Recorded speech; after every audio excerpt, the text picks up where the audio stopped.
আরে আমার বৌমা কি বলবো, সারা পৃথিবী ঘুরলেও এরকম হীরের টুকরো বৌমা পাওয়া যাবে না। জানিস তো, সকালবেলা ঘুম থেকে উঠে রান্না বাড়া থেকে শুরু করে সর্বস্ব কাজ বৌমা করে। আমাকে কোনো কাজই করতে দেয় না, আমি খালি খাই দাই আর ঘুমাই। রান্না করা, ঘর মোছা, বাসন মাজা সব কিছুই করে। আর এমন সুন্দর পরিপাটি গোছানি গাছানি কাজকর্ম কি বলবো। আগের জন্মে বোধহয় কোনো পুণ্য করেছি, সেই জন্য এমন লক্ষ্মীমন্ত একটা বৌমা পেয়েছি। আর আমি আমি খালি ওই পুজোটা দেই, একা হাতে তো ও অত কিছু পারবে না, আর আমাকে কিচ্ছু করতে হবে না।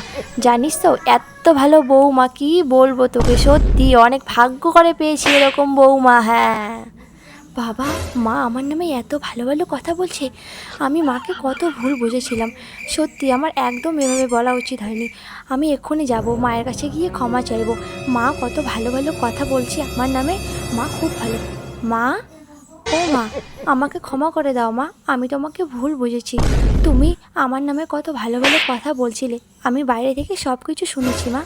আমি তোমাকে অনেক ভুল বুঝেছি মা, আমি আর কখনো এরকম করবো না মা। প্লিজ মা, আমাকে তুমি ক্ষমা করে দাও মা, ক্ষমা করে দাও তুমি আমাকে।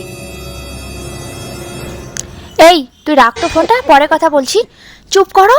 আমার কি খেয়ে দিয়ে কোনো কাজ নেই যে আমি তোমার কথা লোকের কাছে ভালো বলবো?